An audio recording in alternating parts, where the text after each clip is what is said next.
Iyi mwumva ni radiyo ijwi ry'Amerika ivugira i Washington DC mu Kirundi n'Ikinyarwanda. Ne Eugenie Mukankusi basuhuza, ikaze mwese kuri radiyo yanyu. Turahera ku makuru havugwa hirya no hino ku isi mugezweho na Loise Bigirimana. Aloise, waramutse neza? Mwaramutse neza Eugenie. Muri Malawi abashikiranganje babiri bo muri leta ya Perezida Lazarus Chakwera baritavye Imana ejo ku munsi wa kabiri bahitanywe n'umugera wa COVID-19. Ico gihugu cyo mu manuko bwa Afrika kiriko kirarwana bikomeye n'igwirirana ry'abandura. Mu butumwa yashikirije kuri televiziyo, Perezida yasabye abanyagihugu biwe gukurikiza ingingo zo kwikingira. Yategetse kandi ko amabendera y'igihugu amanurwa gushika hagati, acasaba iminsi 3 y'ikigandaro mu gihugu. Abashikiranganje bafuye n'uw'intwaro yo hagati hamwe n'uwo gutwara abantu n'ibintu. Ibinyamakuru byo mu gihugu bivuga ko hafi ica kabiri cy'abashikiranganje 32 banduye COVID-19, ariko abategetsi ba leta ntibemeranya n'ivyo bitigiri. Muri Afrika kandi abasivile barenga 1200 nibo bishwe mu mirwano yabaye mu ntara ya Beni mu buseruko bwa Republika ya Demokarasi ya Kongo kuva mu mpera z'ukwezi kw'icumi umwaka wa 2019. Urunani rw'amashirahamwe ya societe civile Lucha rwabishikirije ejo ku munsi wa kabiri. Abo bantu benshi bishwe kuva igisirikare gitanguriye ibikorwa bigamije guhagarika umuhari w'abarwanyi witwa ADF wagirizwa ibikorwa by'ubwicanyi kuva mu 2014. Umuhari ADF ufise amamuko muri Uganda kandi warigaruriye igice kiri ku rubibe mu buseruko bwa Kongo kuva mu 1995. Barwanya ubutegetsi bwa Perezida wa Uganda Yoweri Museveni asanzwe ariko ariyamamariza manda ya gatandatu mu matora azoba ku munsi wa kane. Hano muri Amerika, Perezida wa Leta Zunze Ubumwe za Amerika Donald Trump yavuze ejo ku munsi wa kabiri ko twigoro abashinga amateka b'abademokrate barimwo two kumukura ku butegetsi ari biterasoni. Yabishikirije abamenyeshamakuru ku nshuro ya mbere inyuma y'aho ibihumbi by'abanywanyi biwe bashwa badukiye ku nyubakwa y'inamashinga amateka ku munsi wa gatatu kugerageza guhagarika iyemezwa rya Joe Biden. Trump yarahakanye ico cyose coza kimwemeza ko yagize uruhara muri iyo migumuko yatumye abantu 5 bahasiga ubuzima. Yavuze ko amajambo yiwe yasuzumwe kandi ko abantu bibagije ko yarabereye, kandi twigoro two kumukura ku butegetsi ari urukurikirane rwo kumuhiga nk'umurozi byabaye mu gihe ca manda yiwe. Yashikirije ko yifuza ko atayindi migumuko n'ubwicanyi vyoba igihe Biden azoba ashikiriye ubutegetsi, ariko ko utu twigoro tw'abademokrate two kugerageza kumukura ku butegetsi biriko byongereza ishavu mu bantu. Abasirikare 6 ba Nigeria barishwe igihe imodokari y'intagondwa yuzuye ibisasu biturika ibagongeye mu buraruko bushira ubuseruko bwa leta ya Borno.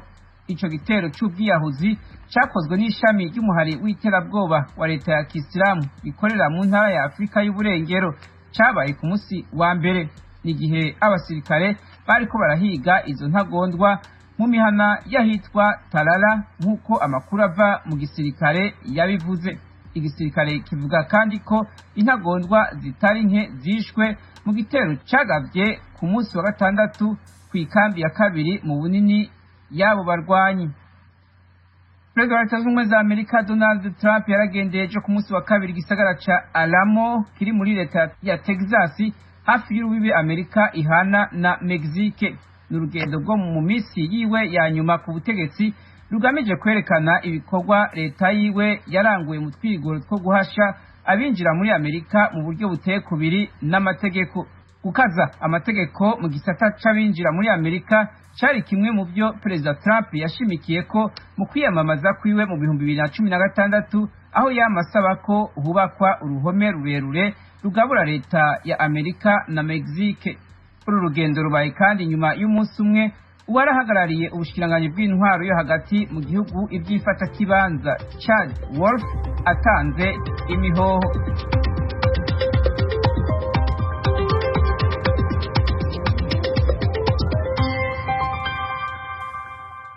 Aloise Bigirimana, urakoze kutugezaho aya makuru.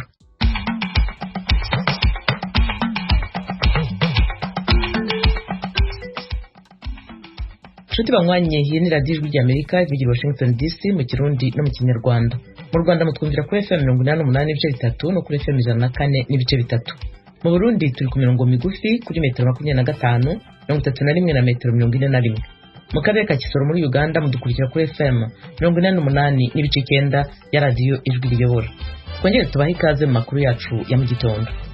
Minisitiri w'ububanyi n'amahanga w'Amerika Mike Pompeo kuri uyu wa mbere yasuye icyicaro cy'ijwi ry'Amerika avuga ku kamaro k'itangazamakuru mpuzamahanga rya Leta Zunze Ubumwe za Amerika n'ubudasa bwayo.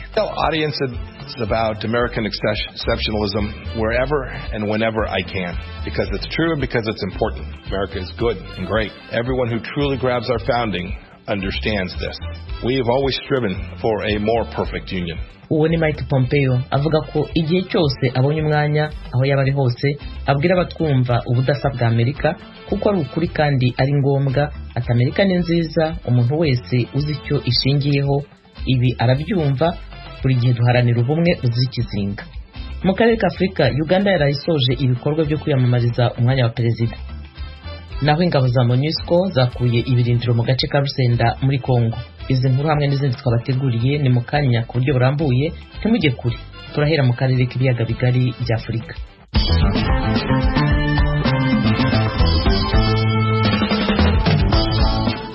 Turahera muri Uganda haraye hasojwe ibikorwa byo kwiyamamariza itora rya perezida rizaba kwa kane. Abakandida batatu batavuga rumwe n'ubutegetsi basinyanye amasezerano y'ubufatanye mu bikorwa bisigaye birimo kurinda amajwi kugira ngo atazibwa.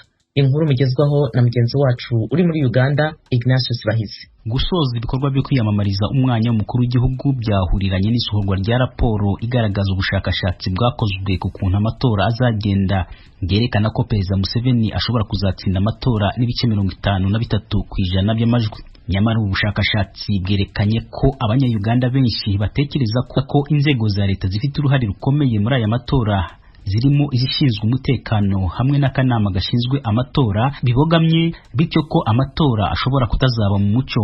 Umukuru w'akanama gashinzwe amatora Justice Byabakama yateye itwatsi cyo kuvuga ko aka kanama kabogamye, avuga ko kateguye aya matora gakurikije uko amategeko biteganya.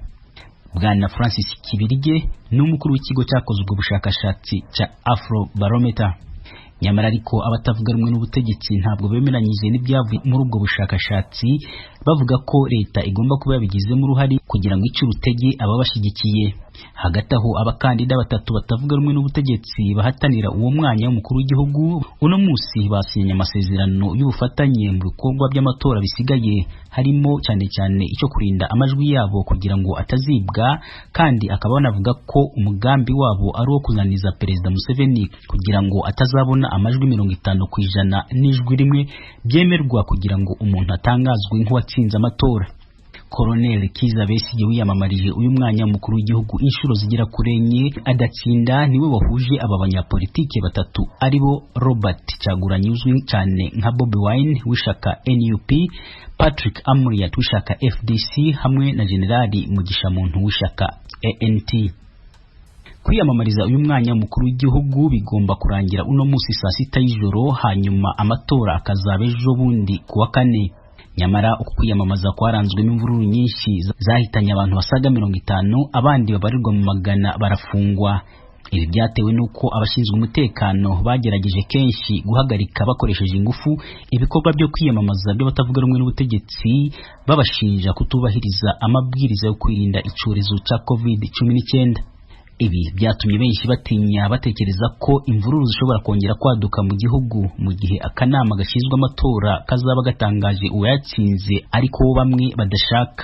Ibi byanatumye ibihumbi by'abasirikare n'abapolisi bashirwa ku mihanda itandukanye, cyane cyane mu mujyi wa Kampala, bitwaje ibirwanisho biremereye birimo n'imbunda za rutura, kandi uno munsi kajugujugu z'igisirikare akaba ziriwe zizenguruka mu kirere cy'umujyi wa Kampala. Ignatius Bahizi, Ijwi ry'Amerika, Uganda. Radio Ijwi ry'Amerika, Washington DC mu Kirundi no mu Kinyarwanda.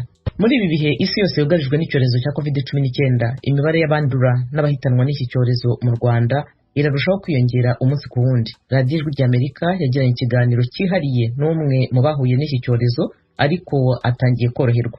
Aganira na Eric Bagirubusa, umunyamakuru w'Ijwi ry'Amerika uri i Kigali mu Rwanda, Bwana Anakireti Ntwari yatangiye amubwira uko yiyumvaga igihe yararwaye cyane.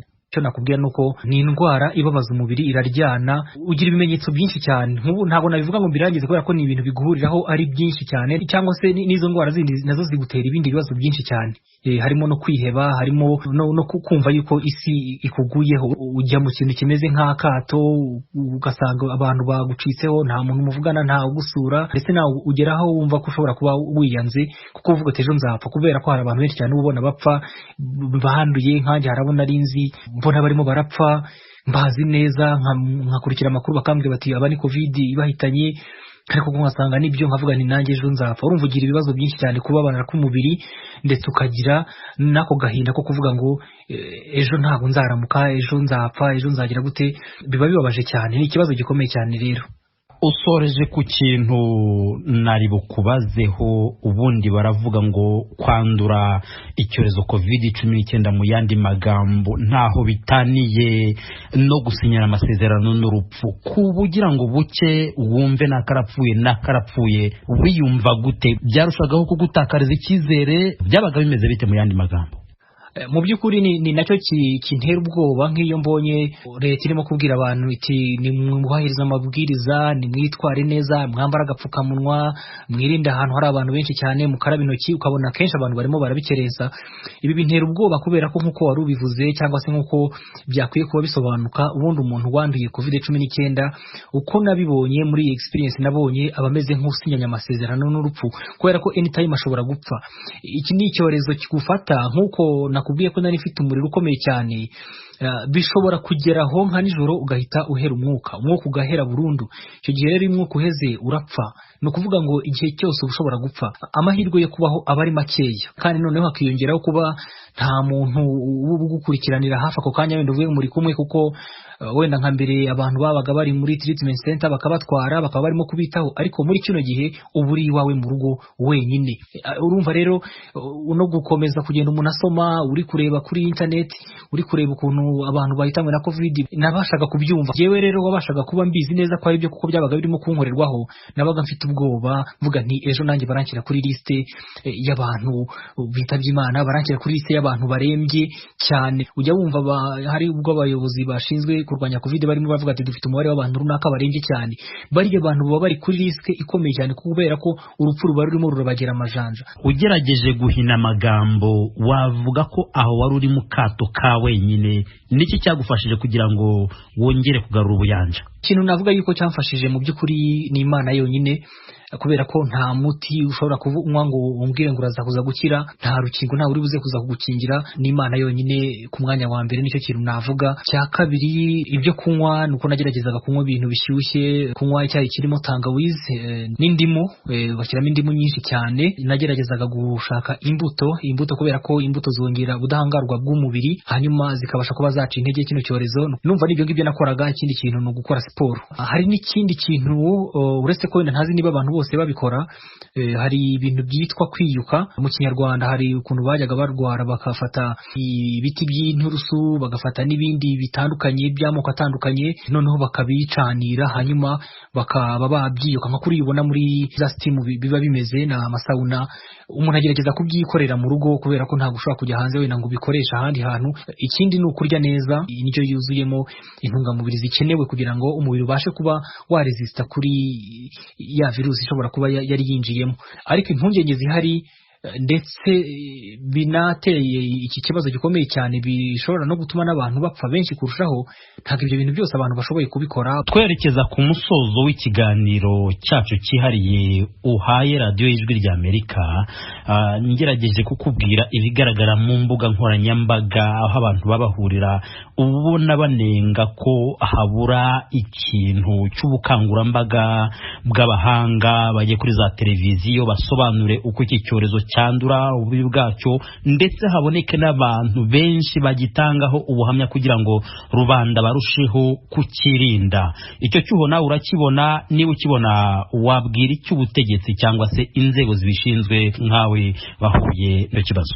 Urakoze. Ubukangurambaga burakorwa, abantu barigishwa, babwirwa kwirinda.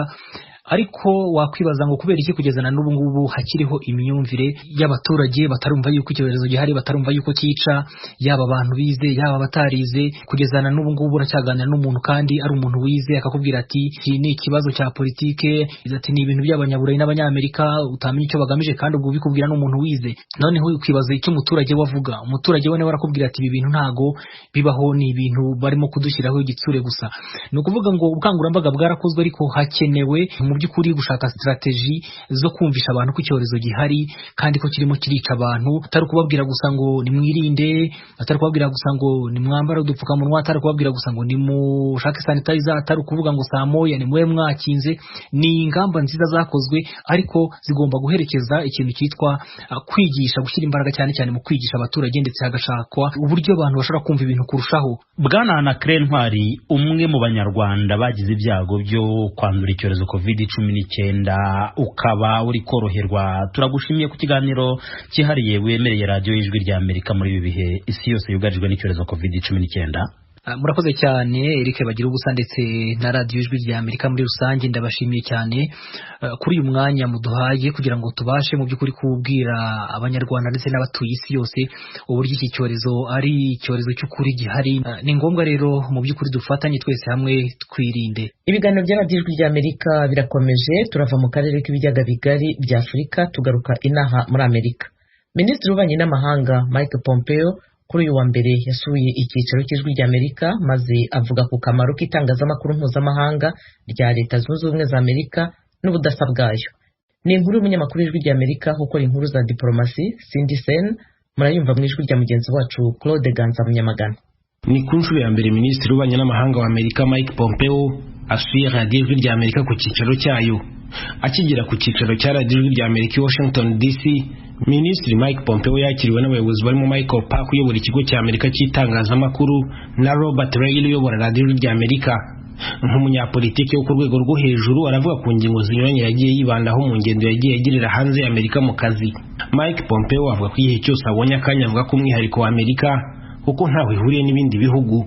Ati Amerika ni nziza kandi ni igihangange, umuntu wese usobanukiwe n'amahame yacu ibi yabyumva neza. Ntitwigeze dutezuka ku rugamba rwo guharanira ubumwe bwacu busesuye. Yego ntihabura za kirogoya, ariko ikuzo no guca bugufi tubikeneye byombi ubw'amateka yacu n'imibereho yacu y'ubu ngubu. Mike Pompeo yatanze iki kiganiro nyuma y'iminsi mike abashyigikiye Perezida Donald Trump bateje imvururu ku biro by'ingoro y'inteko ishinga amategeko ya Amerika, Capitol. Amashusho yafashwe ubwo iki gikorwa cyabaga yerekana abadepite bihishahisha munsi y'intebe, bamwe muri bo bapfunyura imbunda zabo aho bari imbere mu ngoro bakoreramo. Iki gikorwa cyafashwe na benshi nk'urukozasoni ku gicumbi cya demokarasi, maze biba inkuru iza ku rupapuro rwa mbere mu bitangazamakuru byo hirya no hino ku isi. Bwana Pompeo yamaganye urugomo rw'abashyigikiye Perezida Trump, nyamara kuva byaba nibwo bwa mbere abivuzeho. Hari umwe mu mpuguke wabwiye Ijwi ry'Amerika ko yashenguwe no kubona Minisitiri w'Ububanyi n'Amahanga Rucakarumira ntagire icyo avuga ku gitero cyagabwe hafi y'ibiro bye nawe.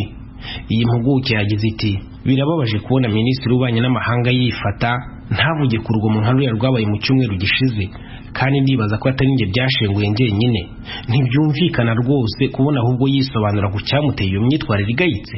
Guverinoma ya Amerika itera inkunga radiyo y'Ijwi ry'Amerika n'ibindi bitangazamakuru kugira ngo bigeze amakuru nyayo kuba yakeneye mu ndimi zibarirwa muri mirongo. Kubw'ibyo Mike Pompeo avuga ko Ijwi ry'Amerika ari ijwi ry'ubudasa n'ubuhangange bya Amerika. Avuga ko ibitangazamakuru bya Amerika bikora mu ndimi zinyuranye ari umuyoboro wo kumenyekanisha Amerika n'indangagaciro zayo mu isi, ko bitagomba gukoreshwa mu guha ijambo za leta ziyoboza igitugu. Mu magambo ye ati guverinoma mvuga ni nk'iy'Ubushinwa, Irani, Korea ya ruguru n'izindi zihonyanga amahame mpuzamahanga y'uburenganzira n'ubusugire bwa muntu Amerika yubatseho.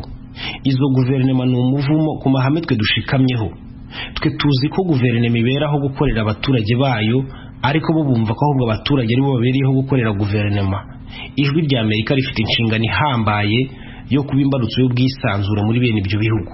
Mu mpera z'uku kwezi Bwana Pompeo arabasoza manda ye ku mwanya wa Minisitiri w'Ububanyi n'Amahanga wa Amerika. Perezida watowe Joe Biden yamaze kugena Bwana Anthony Blinken wahoze yungirije Minisitiri w'Ububanyi n'Amahanga. Anthony Blinken niwe uzayobora iyi minisiteri mu gihe Sena ya Amerika yabiha umugisha. radiyo Ijwi ry'Amerika, uyu ni umwanya w'ikiganiro Americana mumenyereye buri wa gatatu muri aya masaha, ikiganiro kibanda ku byaranze Amerika mu bihe byahise no mu bihe tugezemo, mutegurirwa kandi mugezwaho na Thomas Kamirindi. Mwaramutse neza.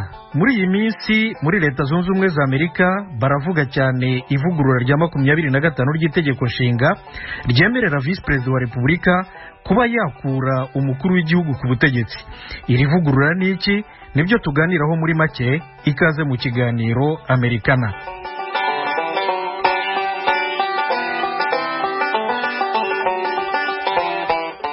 Ivugurura rya 25 ry'itegeko nshinga rya Leta Zunze Ubumwe za Amerika ryemejwe burundu mu kwezi kwa kabiri mu 1967 rigamije gusobanura neza uko president na vice president bagomba gusimburwa ku butegetsi igihe batakibashije gukora akazi kabo kubera impamvu zinyuranye zirimo nko kwegura, urupfu, kwirukanwa ku mirimo cyangwa se gukurwa ku mirimo yabo.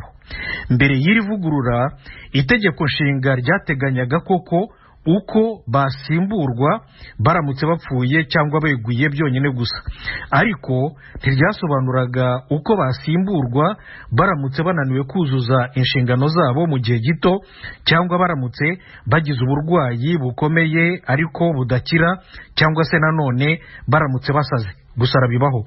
Ikindi kandi ntiryateganyaga umuntu cyangwa urwego runaka rwakwemeza ko president cyangwa vice president bananiwe gukora akazi kabo. Ntiryateganyaga uburyo bwo gushyiraho undi vice president mu gihe usanzweho yaba abaye president w'igihugu apfuye cyangwa se agize izindi mpamvu zatuma ananirwa gukomeza inshingano ze. Ivugurura rya 25 ry'itegeko nshinga ryaje rigamije kubikosora no kubisobanura neza. Rigizwe n'ingingo enye. Ingingo ya mbere ivuga ko iyo president akuwe ku butegetsi yitabye Imana cyangwa yeguye, vice president we ahita aba president. Byabayeho inshuro nyinshi mu mateka ya Leta Zunze Ubumwe za Amerika, ariko munyemerere twibukiranye ingero ebyiri za hafi. Mu 1963 President John F. Kennedy yarishwe. Vice President we Lyndon Johnson yahise amusimbura aba president. Naho President Richard Nixon yeguye mu 1974 ahita asimburwa ku butegetsi na Vice President we Gerald Ford. Ford yakoresheje iri vugurura rya 25 ry'itegeko nshinga ingingo yaryo ya kabiri ashyiraho vice president we Nelson Rockefeller. Iyi ngingo isobanura ko iyo vice president avuye mu mirimo ye, president ashyiraho undi vice president ugomba gutangira akazi ari uko amaze kwemezwa ku bwiganze bw'amajwi n'imitwe yombi ya Congress. Johnson we ntiyigeze akoresha iyi ngingo. Yategetse igice cyose cya manda ya Kennedy cyari gisigaye kuva mu 1963 kugera mu 1965 adafite vice president. Ingingo ya gatatu iteganya ko president ubwe ashobora gutanga ubutegetsi by'agateganyo iyo yumva adashoboye gukora akazi ke mu gihe gito. Icyo gihe yandikira abakuru b'imitwe yombi y'inteko ishinga amategeko akabibamenyesha, noneho vice president akaba amusimbuye by'agateganyo, ariko uyu vice president ntababaye president wa Repubulika. Niko byagenze mu kwezi kwa karindwi mu 1985. Icyo gihe President Ronald Reagan yagiye mu bitaro agomba kubagwa. Yakoresheje iyi ngingo ya gatatu y'iri vugurura rya 25 ry'itegeko nshinga yandikira inteko ishinga amategeko ko ahaye ubutegetsi bw'agateganyo vice president we George H.W. Bush. Nyuma y'amasaha 8 yarongeye yandikira Congress ko yakangutse kandi ko asubiranye ubutegetsi bwe. President George W. Bush nawe yarayikoresheje inshuro ebyiri kubera kujya mu bitaro umwanya muto mu 2002 no mu 2007 asigira ubutegetsi by'agateganyo vice president we Dick Cheney.